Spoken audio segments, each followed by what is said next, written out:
Hi and welcome back. If you're new here, I'm so glad you've joined us. This is a space for you to unwind, relax, and drift away into stories that transport you to different worlds that let go of the stresses of the day. If you enjoy these peaceful, immersive storytelling experiences, be sure to subscribe so you never miss a moment of calm. Now, take a deep breath, settle in, and let's begin. When Joseph K. woke up on the morning of his 30th birthday, he found himself accused of a crime, yet no one told him what he had done. It began with a knock at his door, sharp, insistent. He sat up in bed, confused. The light from the window stretched across his small room, cutting through the dust floating in the air. "Come in," he said, still groggy. The door swung open and two men in dark suits entered. They weren't police officers. At least, they didn't look like it. Their stiff collars and polished shoes gave them an air of professionalism, but there was something strange about their expressions. They seemed neither hostile nor friendly, just indifferent. "Joseph K.?" one of them asked. "Yes," K. replied, rubbing his eyes. "Who are you?" "You are under arrest." K. froze. He felt a rush of heat climb up his neck. "Arrest? What for?" The man didn't answer. Instead, he gestured toward the window. "You will see in time. For now, remain calm." Kay laughed, a short, nervous burst. "This must be a mistake. I have done nothing wrong." The other man, who had remained silent until now, took a step closer. "That is not for us to say." Kay swung his legs over the bed and stood up. His heart pounded. This had to be a joke. A prank, perhaps, from his colleagues at the bank. But the men didn't smile. They didn't move. They simply stood there watching him as though he were an animal in a cage. He reached for his robe and wrapped it around himself. "I demand to see some identification." "There is no need," the first man said. "Everything will proceed as it must." "Proceed? Proceed how?" Kay clenched his fists. He had heard of strange legal cases before, rumors of secret trials, obscure accusations, but they belonged in newspapers in distant cities. Not here, not to him. He glanced at the door. Could he run? Would they stop him? But before he could act, another voice interrupted his thoughts. "Mr. K, we suggest you cooperate." A third man stood in the hallway now. He was older, dressed in a suit that seemed just a little too large for his thin frame. His face was smooth, expressionless. He stepped inside, closing the door behind him. "You are free to continue your daily routine," he said, "but you are under trial. The court will contact you soon." Kay stared. Trial? For what? But the man only smiled, an empty, unreadable smile. Kay felt a cold wave of unease settle over him. The three men stood before him, silent, unmoving. Their presence felt oppressive, as though the walls of his small apartment had closed in. He forced himself to take a deep breath. "This is absurd," he said, trying to steady his voice. "Who is pressing charges against me? What crime have I supposedly committed?" The older man gave a slight shrug. "We are not authorized to discuss that. You will be informed at the proper time." A flare of anger sparked in Kay's chest. "Proper time? What nonsense is this? If I'm under arrest, I have the right to—" "Know what for?" The man's polite, indifferent expression didn't change. "You are mistaken. You are not under arrest in the conventional sense. You are simply under trial." The words hung in the air like smoke. Kay felt a growing sense of detachment, as if the room around him were no longer real. He ran a hand through his hair, trying to think clearly. "And what exactly am I supposed to do?" "Continue your life, as usual," the man replied. "Go to work, eat your meals, sleep, but when the court summons you, you must appear." "The court?" Kay repeated, his voice hollow. The man gave a slight nod. Kay felt as though he were caught in some nightmarish joke. He had never been in trouble with the law. His life was orderly, structured.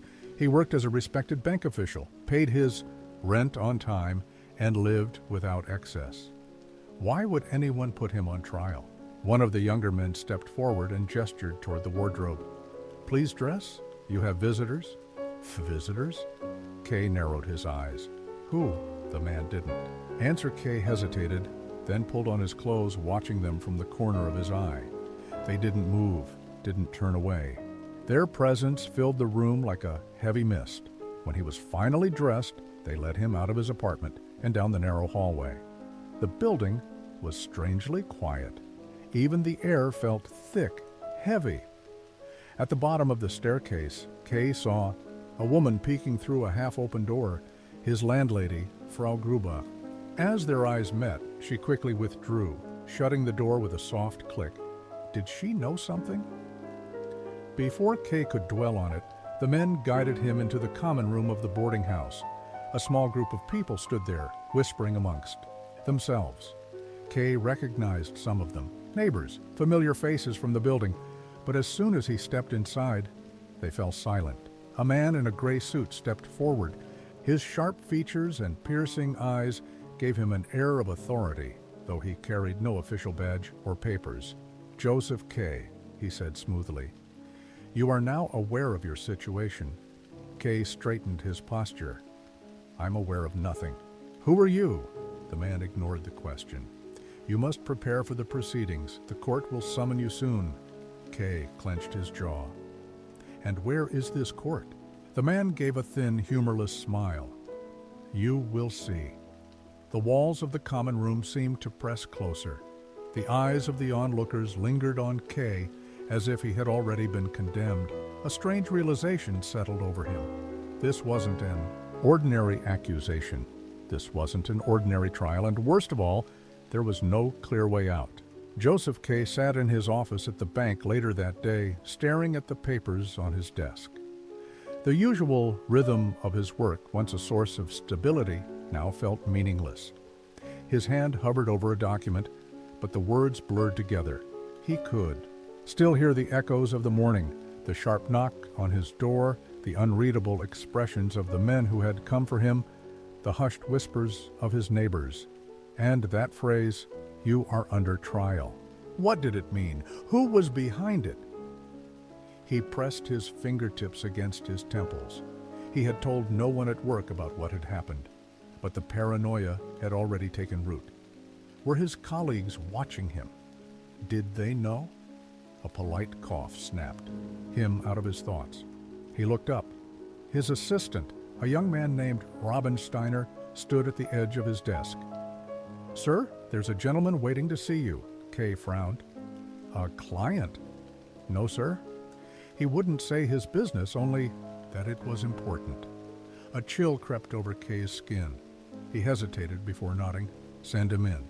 Robin Steiner left, and a moment later, a man entered, a frail figure with thinning hair and deep-set eyes. He wore an outdated black suit, his posture slightly hunched, his hands clasped as if in prayer. Kay gestured for him to sit, but the man remained standing. You have been summoned, the man said quietly. Kay's chest tightened. Summoned? By whom? The man didn't blink. The court. Kay forced a laugh, though it came out brittle. And where exactly is this court? The man took a step closer, lowering his voice as if revealing a secret. It is everywhere. A silence stretched between them. Koak exhaled sharply. Enough riddles. If I have to appear somewhere, then give me a time and place.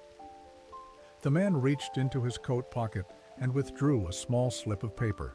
He placed it on the desk and slid it forward with 2 fingers. Kay picked it up. A single address was scrawled, in uneven handwriting. A building in a part of town he barely knew. Tomorrow, the man said. 9 o'clock. Kay narrowed his eyes. And if I don't go? The man tilted his head. That would not be wise. Kay stared at him, waiting for something more, an explanation, a reassurance, anything. But the man only turned and left, his movements as quiet as his arrival. The paper trembled slightly in Kay's grip. He set it down, smoothing it flat. Tomorrow. He had no choice but to go. The following morning, Kay arrived at the address given to him. The street was unfamiliar, lined with aging buildings and narrow alleyways. The entrance was unmarked, no signs, no indication of a courthouse, just a worn, wooden door at the top of a crumbling staircase. He hesitated before knocking. Footsteps approached from inside. The door creaked open, revealing a dimly lit corridor. A woman in a simple dress peered at him with a tired expression. "You're expected," she murmured, stepping aside. Kay entered cautiously. The air smelled of dust and damp wood. The corridor twisted and turned before leading into a large, poorly ventilated room filled with people, men in dark coats, women with downcast eyes. The air buzzed with hushed conversations. At the far end of the room, on an elevated platform, sat a group of men. They wore no uniforms, no robes, just ordinary clothing, yet their presence commanded the room. One of them leaned forward. "Joseph Kay," he called, his voice flat. "Step forward." Kay swallowed and moved toward them, his footsteps loud. In the heavy silence, he stood before them, gripping the edge of his coat. The faces before him were unreadable. The man who had spoken before folded his hands. "You have been accused." A murmur rippled through the crowd. Kay forced himself to stand tall. "And yet, no one will tell me of what?" The man's lips twitched, in something resembling amusement. "That is not our concern." Kay felt his heart pounding. "Then whose concern is it?" The man leaned back, observing him with something almost like curiosity. "That is for you to discover." A faint chuckle rippled through the gathered spectators, but Kay heard no warmth in it. He stood rigid, feeling as though he had been placed under a spotlight, a specimen under examination. His voice, steadier than he expected, cut through the murmurs. "This is madness. You summon me to a place that is not a court, accuse me without charges, and expect me to defend myself against what? Against shadows?" The man on the platform did not react immediately.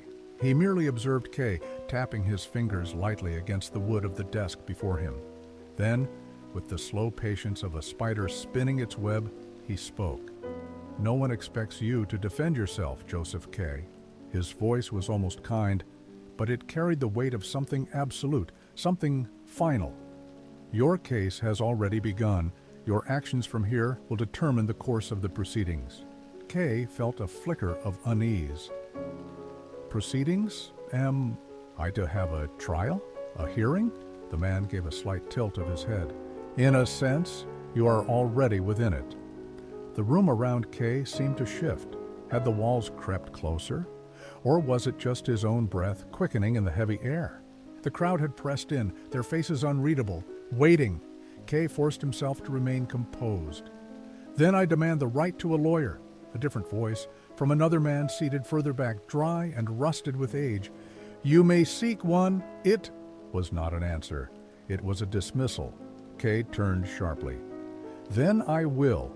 And once I have proper legal representation, I will demand to see the evidence against me." The first man smiled, a slow, patient smile that sent a chill down Kay's spine. "That is your right. You may search, you may argue, you may fight." He leaned forward slightly. "But the court moves as it will. Do not think that because you speak, it listens." Kay felt the weight of something immense pressing down on him. This was no ordinary trial. This was not justice. This was something else entirely. Something vast and unseen, something beyond rules or fairness. He clenched his fists. "I won't be treated like a criminal without cause." The man's smile did not fade. He simply raised a hand in a slow, deliberate motion, and suddenly the crowd stirred. The murmur of voices grew, swallowing Kay's protests. The trial, it seemed, had already moved beyond him. The man lowered his hand. "This session is concluded." And just like that, the gathering began to dissolve, the crowd dispersing as though nothing had happened at all. Kay stood in the center of it, his breath shallow. The weight in his chest was not just fear, it was something deeper. A terrible understanding was creeping in piece by piece. He had entered the court, but he had never been meant to leave it. Kay stumbled out of the building and into the open air, the sunlight striking him like a slap. He breathed in deep, but the world outside no longer felt real. It was late morning now. A few people passed by, indifferent. Kay turned back to look at the building. Its facade was cracked and plain, giving no indication of the strange, suffocating tribunal within. Had he imagined it? Had it truly happened? But the slip of paper in his pocket, with the address scrawled in uneven ink, was real enough. He had been called, and he knew, without being told, that he would be called again. With slow, uncertain steps, Kay began walking, back toward his apartment. He would find a lawyer. He would fight this absurd accusation. He had to. And yet, deep in his bones, a terrible doubt had already taken root. Would it matter? Kay walked through the city streets, but the world around him had changed.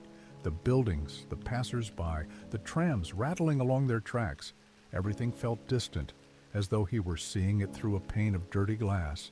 He kept his pace, brisk, trying to force himself back into reality. He had an office to return to, a job to do. This so-called trial could not dictate his life, and yet, as he turned onto a quieter street, the doubt lingered. He needed legal counsel, someone who could tear through this madness and expose it for the farce it was. A name surfaced in his mind: Hold, an advocate his uncle had mentioned in passing, a man well versed in obscure legal matters. Without allowing himself to hesitate, Kay changed direction, heading toward the man's address. The advocate's home was in a modest district, tucked away in a series of connected apartments that seemed to lean in toward one another as though conspiring. Kay climbed the narrow stairs, his footsteps echoing too loudly. When he knocked, the door creaked open almost immediately. A woman stood before him, tall, with dark eyes that studied him in a way that made him uneasy. "You're expected," she said simply. Kay frowned. "I haven't sent word." The woman only smiled, stepping aside. Kay hesitated, then entered. The air inside was thick, heavy with something stale and unspoken. She led him down a dimly lit corridor and into a small room. A bed, a desk covered in papers, a single window half covered by a thin curtain. At the desk sat an old man, his back hunched, his fingers tracing slow circles over a sheet of paper. The advocate, Huld Joseph Kay, the man murmured without looking up. "Sit." Kay did so, waiting for the man to speak. Finally, Huld turned his gaze toward him, watery eyes sunken into deep hollows. "You wish for counsel," Kay nodded. "Yes, I am being put on trial, but I have not been told why. I need someone who can cut through this madness." Huld leaned back slightly, exhaling through his nose. "A common request." Kay narrowed his eyes. "You've dealt with this before?" The advocate smiled, an exhausted, knowing smile. "I have assisted many such cases." Something about the way he said it sent a chill through Kay. He gritted his teeth. "Then you must know how to fight this." Huld studied him for a long moment before speaking. "You misunderstand," he said quietly.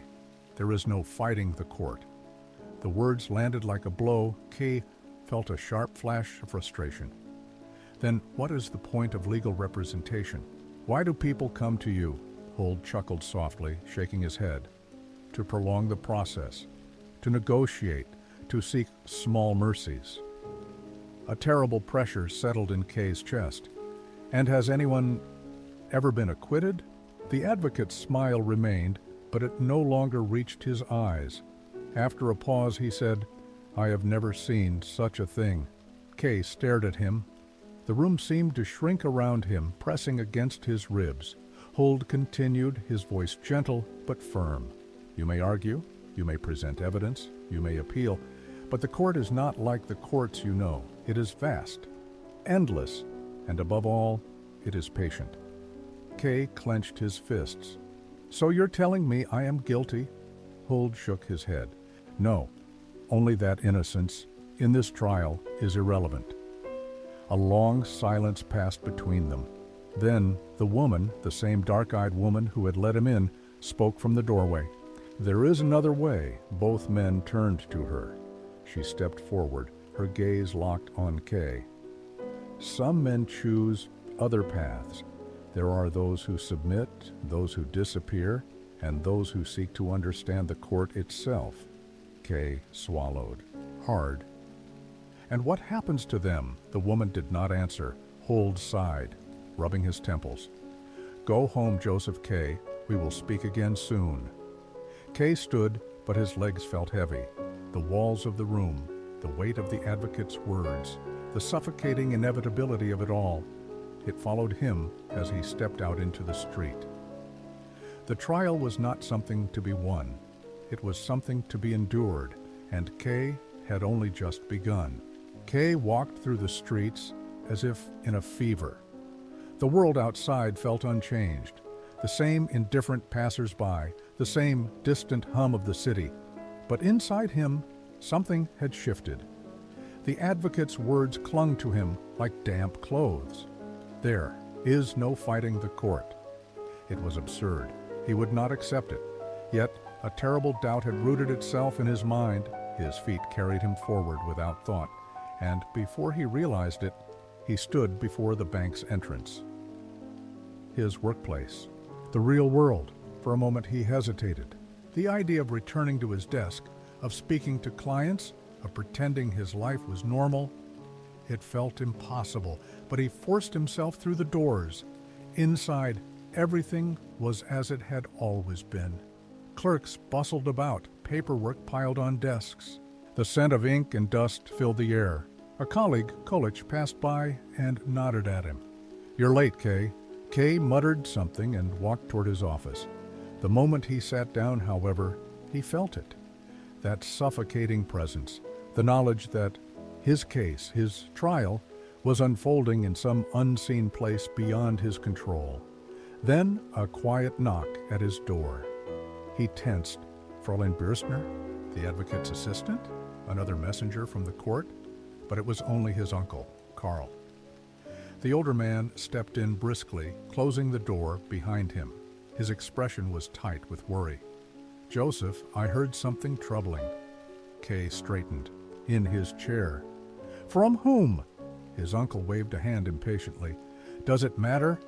The point is, word is spreading. People know about your trial." Kay stiffened. "That's impossible. I haven't spoken to anyone." Karl sighed, rubbing his temples. "You underestimate how these things work. Information seeps through the cracks, and once it does, it poisons everything." Kay scowled. "It's an absurd case. I don't even know the charges." Karl leaned closer. "That doesn't matter. People won't ask if you're innocent or guilty. They'll only know that you're tainted." Kay felt his hands clench into fists. Karl exhaled sharply. "Listen to me, Joseph. You need help? Real help." "I already visited an advocate," Karl grimaced. "Yes, I heard about Huld. That old man, he's useless. He's been tangled in the court's web for years. He won't save you. He'll only slow things down while your case rots away." Kay frowned. "Then who do you suggest?" Karl hesitated, then said, "There's another man, Titorelli." Kay had never heard the name before. "A lawyer?" Karl shook his head. "No, a painter." Kay blinked. "A painter?" Karl nodded. "An artist who has certain connections with the court. He paints portraits for the judges." Something in Kay's stomach turned. "How would that help me?" Karl's voice dropped lower. "He understands how things work behind the scenes. He might not be able to free you, but he can show you alternatives." Kay hesitated. "You trust him?" Karl let out a dry chuckle.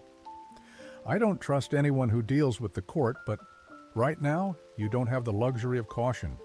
Silence hung between them. Finally, Kay exhaled and stood. "Fine. Take me to him." Karl nodded grimly. "Let's not waste time." As they stepped out of the bank and into the streets once more, Kay felt something pressing against him, like unseen hands, guiding him down a path he had never chosen. But had it ever been his choice at all? Kay followed his uncle through a maze of streets, their surroundings growing increasingly unfamiliar. The well-kept facades of the city center gave way to narrow alleyways, crumbling buildings, and dimly lit corridors. At last, they stopped before a crooked doorway wedged between two sagging structures. Carl knocked twice. A shuffling sound came from within, then the door creaked open. The man standing in the threshold was thin, almost sickly, with paint-stained fingers and sharp, watchful eyes. His clothes were wrinkled, his hair unkempt. His presence radiated something between weariness and amusement. "You must be Titorelli," Kay said cautiously. The painter smirked. "And you must be the accused." Kay stiffened. He wanted to protest, to insist he was innocent, but what was the point? He stepped inside. The room was suffocatingly small, cluttered with canvases leaning against every wall. Some were unfinished, sketches, others full paintings, grim portraits of men in judicial robes, their expressions eerily blank. The air smelled of turpentine and something stale. Titorelli sat on a wooden stool, gesturing for Kay to do the same. Carl remained standing by the door, arms crossed. "So," Titorelli said, tapping a thin brush against his knee, "you want to understand the court." Kay hesitated. "I want to know how to fight it." The painter chuckled. "Fight it? My friend? That's not how this works." Kay felt his temper rise. "Then why am I here? If you're just going to tell me what the advocate did, that I'm powerless, then this is a waste of time." Titorelli tilted his head. "I never said you were powerless." Kay narrowed his eyes. "Then tell me, what do you know?" The painter leaned forward slightly. "There are 3 possible outcomes to a case like yours." Kay listened, his pulse quickening. "The first," Titorelli said, "is actual acquittal." He spread his hands. "A complete and final release from the trial. No more court, no more accusations." Kay's heart leaped. "Then it is possible?" The painter laughed, a dry, bitter sound. "No, I've never seen it happen." Kay gritted his teeth. Titorelli continued. "The second possibility, apparent acquittal. The court releases you, but the case remains open. At any moment, they can restart the proceedings. Sometimes it takes years, sometimes months." Kay swallowed. "And the third?" The painter's expression darkened. "Prolongation." Kay frowned.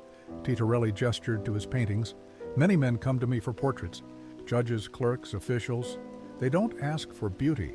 They don't ask for truth. They ask for recognition, a place in the world." Kay was growing impatient. "What does that have to do with my case?"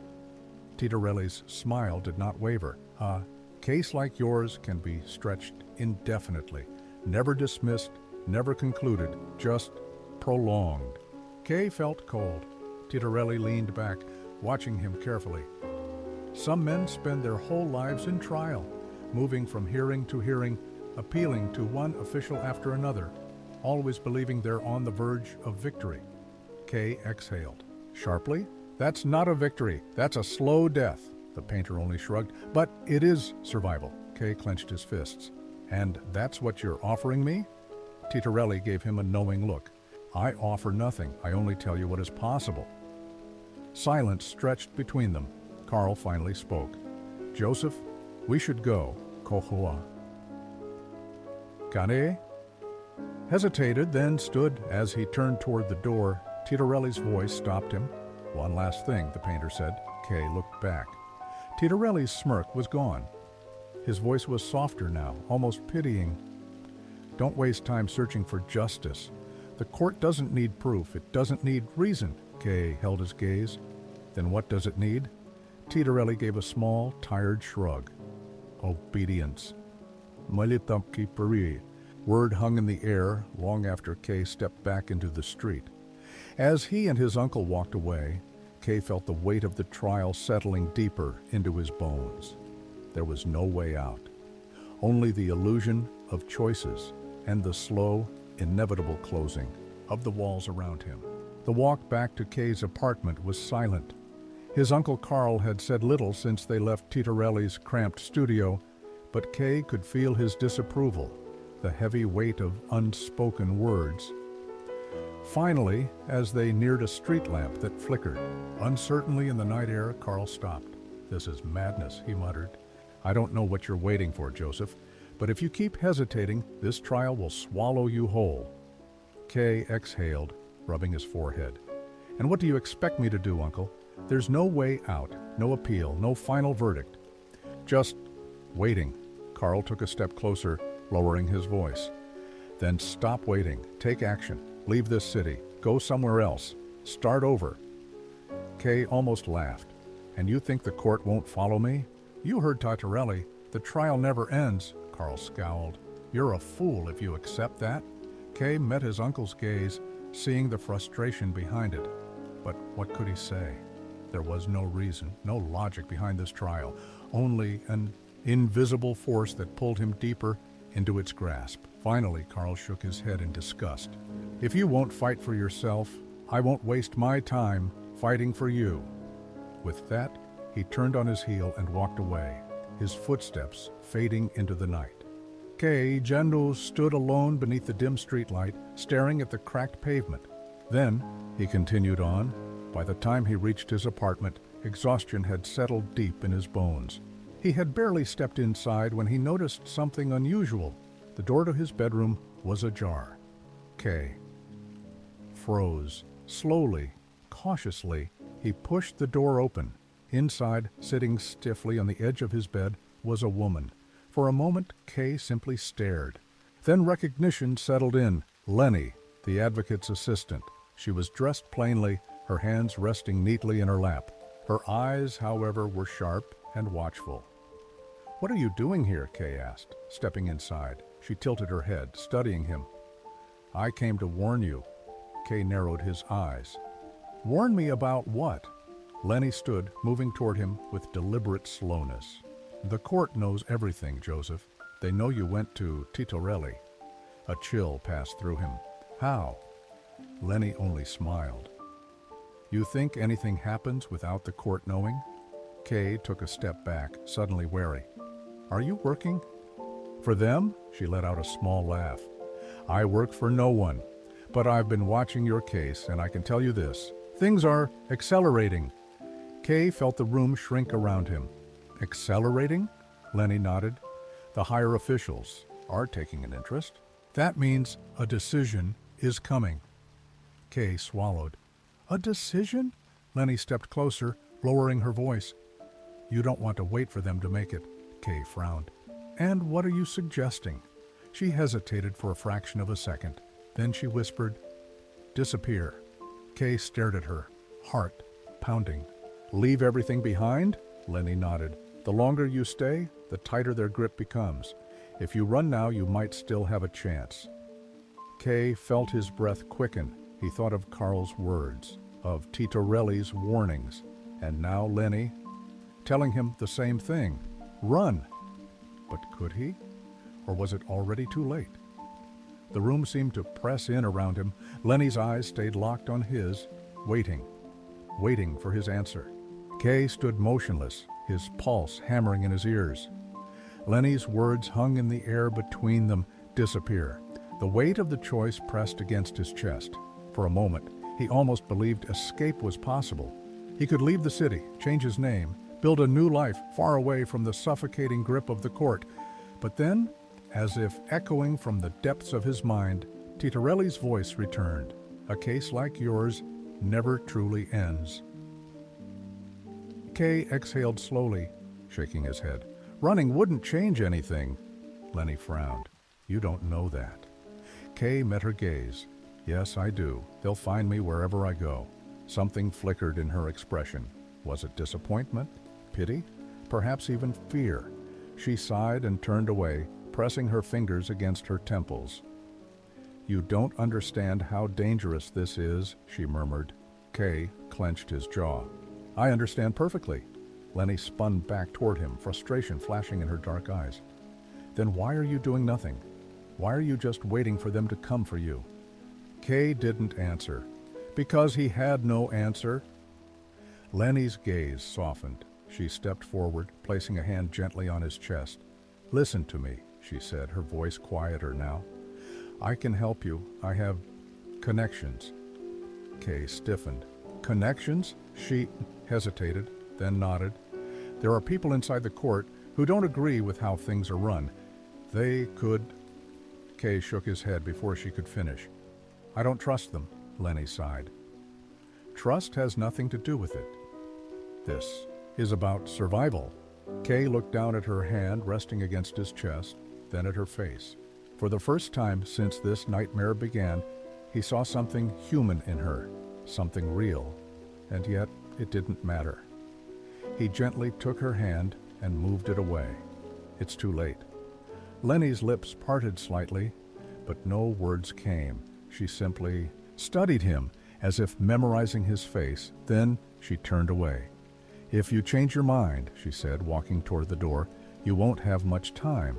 Kay watched as she left, the door clicking shut behind her, and suddenly his apartment felt unbearably empty.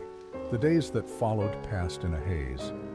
Kay continued going to the bank as usual, working through meaningless documents, pretending that life was unchanged. But the weight of the trial pressed heavier than ever. He barely slept. He hardly ate. Every sound in the hallway made his heart pound. Every glance from a stranger felt like an accusation. Then, one evening, as he returned home from work, he saw them. Two men, dressed in black suits, standing at the corner near his apartment building. They weren't talking. They weren't even looking at him. But Kay knew. His hands felt suddenly cold. He forced himself to keep walking, to enter the building, as if nothing were wrong. But inside, his mind raced. Was this it? Had the verdict been decided, or was this another trick of the court, another way to tighten its invisible grip? Locked the door behind him, his breath unsteady. He glanced toward the window, but the two men remained in the same place, unmoving, waiting. Kay sat down on the edge of his bed, staring at his trembling hands. Lenny had given him a chance to run, but had he ever really had a choice? As the night deepened and the shadows stretched long across his walls, he felt the answer settle in his bones. He would not escape. The trial was reaching its end, and soon they would come for him. The night stretched long and silent. Kay remained on the edge of his bed, staring at his hands, feeling the weight of inevitability settle over him. The two men outside had not moved, and he no longer had the strength to check. There was no more running, no more pleading, no more waiting, only the end. At some point, without realizing it, he had fallen into a restless sleep. When he awoke, it was still dark. A noise stirred him, a faint rustling outside his door. He held his breath. Then the knock, not urgent, not loud, just a measured, deliberate sound. Kay sat up slowly. His heart pounded, but his body felt unnaturally calm. He had expected this moment for so long that now, faced with it, there was almost relief. The knock came again.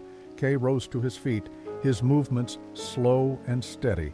He crossed the room, placed his hand on the doorknob, and opened it. The two men stood before him, the same men who had been watching him from the street.